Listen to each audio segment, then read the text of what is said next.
जाते हैं। मोहतरमा जो है सही कमांडो बन के दिखाएं, कोई छलांग लगा दे हेलीकॉप्टर से, तब मानेंगे कि कमांडो हैं भी।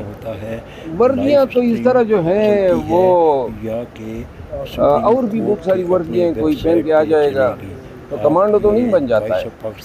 हाँ, मोहतरमा कुछ एक्शन दिखाए, कच्चे में चली जाए, कच्चे के डाकियों के खिलाफ फराइज जो हैं वो लीड करें, पंजाब पुलिस के दस्तों को क़यादत करें और कच्चे के डाकुओं का सफाया करें, या फिर अपने ही जो आसपास डाकू हैं जो इनके इर्द गिर्द हैं पक्के के जी। अच्छा, शेर अफजल मरवत साहब, गुज़श्ता रोज़ खान साहब की पिक्चर लीक हुई, उसके बाद हमने देखा कि तहकीकात भी शुरू हुई और कुछ लोगों के नाम भी सामने आए, लेकिन तरदीद भी की गई शौकत बसरा साहब की जानिब से। तो इतनी सख्त सिक्योरिटी, 3 लेयर सिक्योरिटी थी, वॉक थ्रू गेट थे, मोबाइल अलाउ नहीं थे, उसके बावजूद पिक्चर का आना एक बहुत बड़ा सवालिया निशान है। ये सिक्योरिटी पाकिस्तान में होती कुछ नहीं है, वैसे ही नारे होते हैं कि बड़ी सख्त सिक्योरिटी में लाया जाएगा, यही इनकी सिक्योरिटी थी जिसका बांडा जो है ना बीच चौराहे में फूट गया। सर, जजेस के खिलाफ प्रेस कॉन्फ्रेंस शुरू होने से पहले वावडा साहब, फिर मुस्तफा कमाल साहब, और ये भी देखने में आ रहा है कि बानी पीटीआई को जमानतें भी मिलना शुरू किया, ये उस चीज़ से रिलेट किया जा रहा है ये जो प्रेस कॉन्फ्रेंस? मुस्तफा कमाल को बुला लिया सुप्रीम कोर्ट ने अभी, मुस्तफ़ा कमाल को दोनों को बुलाया। अच्छा, मैं आपको अर्ज़ करूँ ना, देखिए इस्लामाबाद हाई कोर्ट के 6 जज साहिबान जो हैं वो हार्बिंजर हैं, नकीब हैं। उन्होंने सबसे पहले ये आवाज़ उठाई कि अदालतों के अंदर दखीलकारी हो रही है। अब अगर हम पाकिस्तानी हैं और पाकिस्तान का भला सोचते हैं, कानून की हुक्मरानी का ख्वाब देखने वालों में से हैं और पाकिस्तान में कानून की हुक्मरानी चाहते हैं, तो क्यों कर मैं उन्हीं जज साहिबान के पीछे या उनकी शहरियत के पीछे इल्ज़ाम तराशियाँ शुरू करूँगा। ये जो मीडिया पे आपने देखा, ये 2-3 आयाम से तसलसल से चंद मखसूस चेहरे आके वीडियो पे बताते हैं कि जज साहिबान ये कर लें, जज साहिबान। अब ये जज आपको बुरे लगने लगे हैं, जबकि इसी अदालत में, इस्लामाबाद हाई कोर्ट में, बानी पीटीआई इमरान खान को सज़ाएँ भी हुई, उनको ज़मानतें भी नहीं मिली, और आज तक इसी हाई कोर्ट में मुकदमात के ज़ेर समात होने की वजह से वो बाहर नहीं आ सका है, इस हाई कोर्ट की वजह से। तो लिहाजा जब इन जज साहिबान ने ये कहा कि जी हमारे रिश्तेदार अगवा हो रहे हैं, हमारे बेडरूम में कैमरे लग रहे हैं, इतना बुरा आपको लग गया कि जनाब यक के बाद दीगर लोग आके हर सराइयाँ कर रहे हैं। सुप्रीम कोर्ट ऑफ पाकिस्तान के सुओ मोटो का मैं खैर मकदम करता हूँ। ये मौजूदा वक्त में सवाल जो हैं वो है अदलिया की बैसियत इदारा अपने आप के तहफ़्फ़ुज़ करने का। अगर मैं ज़ोर दे के कह रहा हूँ, अगर अदलिया के हवाले से मेरा ये तासुर बने कि ये अपना तहफ़्फ़ुज़ नहीं कर सकती हैं, तो अदालती जो मेजेस्टी का जो तस्वुर है वो ज़मीन बोस होता है कि जो अपना तहफ़्फ़ुज़ नहीं कर सकेंगे वो दूसरों के बुनियादी हकूक़ का क्या तहफ़्फ़ुज़ करेंगे। तो लिहाजा बड़े ह्यूज स्टेक्स इन्वॉल्व हैं निज़ाम अदल के, निज़ाम इंसाफ के, और इन मामलात पे मेरा ख़्याल है कि सुप्रीम कोर्ट ऑफ पाकिस्तान तबहीन अदालत के इख्तियार में ज़ीरो टॉलरेंस का मुज़ाहरा। शेर अफजल मरवत साहब, 2 केसेस बुनियादी तौर पर रह गए हैं, साइफर वाला और इद्दत केस, उसमें ज़मानत के बाद खान साहब की रिहाई का कहा जा रहा है। आप क्या प्रेडिक्ट करेंगे, वाकई खान साहब की रिहाई बहुत जल्द होने जा रही है? बैसियत वकील मैं समझता हूँ कि बहुत जल्द उनको अलकादर ट्रस्ट में सज़ा होने जा रही है। ये सारी सिंक्रोनाइजेशन इसी तरह होती हैं कि इधर जनाब अगर किसी केस में रिलीज़ मिले, रिहाई मिले, तो दूसरा केस तैयार हो। और अभी एक और, जिस तरह आपको इल्म है कि तोशाखाना के एक और मैटर में खान को नेब ने नोटिस जारी किया है, तो लिहाजा रियासत या सरकार या हुकूमत बशमूल नेब ये केसेस बनाने की फैक्ट्रियाँ बन चुकी है। जितने मर्जी ये बनाएंगे और बना रहे हैं। मैं नहीं समझता हूँ कि जब तक खान को रिहा कराने का, अब वही एक फार्मूला काम कर सकता है जो शहरियार अफरीदी के केस में अप्लाई हुआ था। शहरियार अफरीदी की यही हालत थी, और शानदाना गुलजार की कि कभी जेलम का डीसी, कभी पिंडी, कभी इस्लामाबाद, कभी कुआट, कभी पेशावर, एक की 3 MPO ख़त्म होती थी, दूसरी की जारी हो जाती थी। तो लिहाजा मैं उनके केसेस लड़ रहा था, उनको रिहाई नहीं मिल रही थी। और यहाँ पे ऑनरेबल जस्टिस बाबर सत्तार के अदालत में जो है केस मेरा आया, तो उस पे फाजिल जज साहब ने कहा कि अब ये इस्लामाबाद में रहेंगे, सरकार इनको तहफ़्फ़ुज़ देगी और कोई भी अदारा इनको गिरफ्तार नहीं करेगा। जब तक ये फार्मूले का इतलाक़ ना हो, खान साहब के ख़िलाफ़ ये केसेस बनते जाएंगे और इनकी जो कैदबंद हैं वो तवालत इख्तियार करती आपने शोकाज़ नोटिस का जवाब दिया था, उस पर आपको कोई दोबारा जवाब आया? उस पर कोई कार्रवाई हुई है या क्या दोबारा से मुतमईन हो गए शोकाज़ नोटिस से? पार्टी रहनुमाओं को तो इत्मीनान के लिए मैंने नहीं दिया था। मैंने खान साहब ने चूँकि ख्वाहिश जाहिर की थी तो मैंने शोकाज़ का जवाब दे दिया है। अब इस पे खान साहब फैसला करेंगे, लेकिन मेहरबानी करें कि ये सवालात उनसे करें ना। पूछिए सर उनसे, गौर साहब से भी कल पूछा, वो कहते हैं मेरे पास अभी हार्ड कॉपी आई है, अभी पढ़ा नहीं है। बहरहाल ये जो भी फैसला कर लें खान साहब जो भी फैसला करेंगे मुझे कबूल है। कब तक मुलाकात मुतलक है आपकी? मैंने कहा था ना कि जब भी खान साहब याद करेंगे हम क्या कहते हैं मुहावरतन सर के बल दौड़े चले जाएंगे, ठीक है ना। लेकिन अगर आजकल मुझे चूँकि थोड़ी सी रिसेस मिली हुई है, मेरा इरादा है कि मैं शायद पाकिस्तान से किसी एक साइड पे चला जाऊं 15-20 अयाम के लिए। शानदाना गुलजार साहब को बुलाया इस मामले पे जो पार्टी में मुझे इल्म नहीं है। आप लंदन भी जा रहे हैं, जुम्मे को सुनने में आ रहा है, क्या मकसद है लंदन जाने का? नहीं, मैं जुम्मे को लंदन नहीं जा रहा हूँ। मैं जा रहा हूँ पाकिस्तान से बाहर 15-20 दिन के लिए, लेकिन ये मैं कोई सियासी नहीं है, ट्रिप नहीं है, न मैं इस हवाले से कोई फंक्शंस करने का इरादा रखता हूँ। और मैं जाऊँगा मिडिल ईस्ट, वहाँ पे ज़रा मैं कुछ अयाम गुजारना चाहता हूँ, क्योंकि फ़िलहाल तो कोई एक्टिविटी है नहीं। लगता है मायूस हो गए हैं पाकिस्तान की सियासत से और खुद PTI से।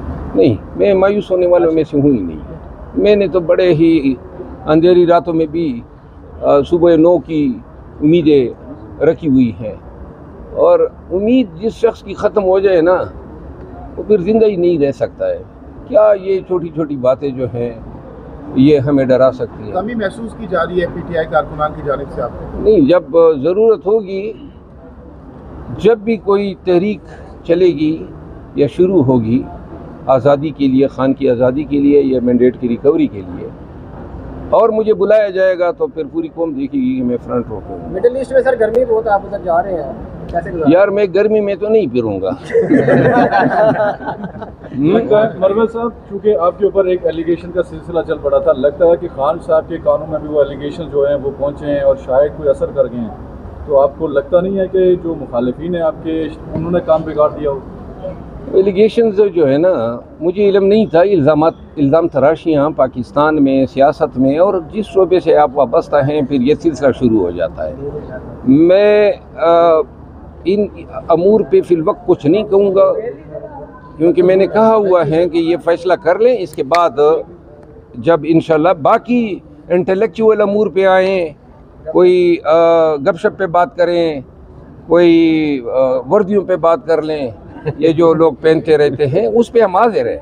ये पार्टी के अमूर की माँ सिवाय है। शुक्रिया। एक अहम नौइयत के मुकदमे की समाअत हुई। ये पिटीशन मैंने अपनी तरफ से दायर की है, और पाकिस्तान प्रिजन रूल 265 को मैंने चैलेंज किया है, जो जेल सुपरडेंट को ये इख्तियार देता है कि जेल के अंदर मुक़य्यद किसी भी प्रिजनर पे ये पाबंदी लगा सके कि वो सियासी गुफ्तगू नहीं करेगा। तो ये कई हफ्तों से ज़ेर समाअत है पिटीशन, और साबिका पेशी पे एडवोकेट जनरल ने ये इतराज़ उठाया कि चूँकि अडियाला जेल पंजाब के हदूद में वाक़ हैं, तो इस वजह से ये लाहौर हाई कोर्ट के दायरा समाअत में फ़ाल करता है। इस पे आज समाअत हुई, मैंने दलाइल दिए, फाजिल माइकस कीवरी ने भी दलाइल दिए, और अदालत ने जो है उस इतराज़ को मुस्तरद करते हुए करार दिया कि इस्लामाबाद के हवालाती या कैदियों के हवाले से जो भी कवानीन पंजाब के लागू होंगे उनका ताल्लुक़ फिर इस्लामाबाद हाई कोर्ट से ज़रूर बनता है, और इस्लामाबाद हाई कोर्ट अपने आईनी इख्तियार समात के तहत ऐसे कवानीन के इस्लामाबाद के हवालातियों या कैदियों की हद तक इतलाक़ को जो है देख भी सकती हैं, और अगर गैर कानूनी इतलाक़ होता है तो इस पर कोई फ़ैसला भी सादर कर सकती है। तो ये आज जो है हमारी बहन सरताज गुल का जो केस था, उस हवाले से भी कोर्ट ने उन FIRों के हवाले से हमसे बासपुरस किया है। 5 FIRs उन पे जो सामने आए हैं, 3 इस्लामाबाद में और 2 दीगर जगहों पे। जो इंटीरियर मिनिस्ट्री ने कहा था कि हमने उसकी बाहर जाने पे पाबंदी इसलिए लगाई है कि ये इन FIRों में मतलूब हैं। सरताज गुल बहुत सारे FIR में बेल करा चुकी हैं और अगली तारीख पे वो ख़ुद भी पेश होंगी। सर, सरताज गुल की आपने बात की, कल उनके साथ बदतमीजी की गई असम्बली में, आज बहुत अहम इजलास था, बड़ी जल्दी मुलतवी कर दिया गया।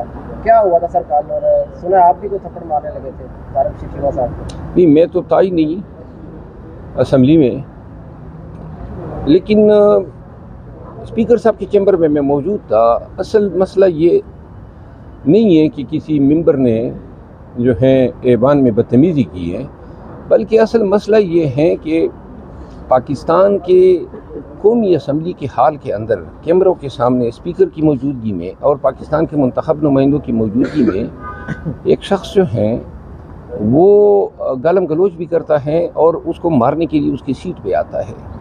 तो बेसिकली ये सवाल को जन्म देता है कि हम पाकिस्तान के अंदर ख़वातीन की कितनी इज़्ज़त करते हैं। ये सिर्फ माफ़ी तलाफ़ी पे ख़त्म हो गया, लेकिन असल मसला ये था इज़्ज़त नस्वां की या ख़वातीन की इज़्ज़त की। और मेरा ख़्याल ये है कि इस पे 0% टॉलरेंस होनी चाहिए, कोई भी करे, लेकिन ऐसे शख्स को इतनी आसानी से माफ़ी नहीं मिलनी चाहिए। बहरहाल सरताज गुल ने माफ़ कर दिया है, तो इससे पहले हमारे दरमियान ये डिस्कशन हुई कि इसको हम फौजदारी साइड पे देखते हैं, क्योंकि ऐवान के अंदर होने वाली बहुत सी कार्रवाइयों को जो है दीगर फोरम पे नहीं ले जाया जा सकता है, तो वो भी हमने एग्ज़ामिन किया। लेकिन बहरहाल कल जो वाक़या हुआ, उस वाक़े का फिर जो इख्तिताम माफ़ी पे हुआ, ये दोनों डेवलपमेंट अच्छी नहीं है। ख़वातीन के साथ पाकिस्तान में किसी किस्म की तौहीन या बेइज्जती को इस तरह रिएक्ट करना चाहिए कि ये डेटरेंट बने, किसी की ज़रूरत ही ना हो कि इतना थोक के हिसाब से जो हैं ट्रीटमेंट दें ख़वातीन को।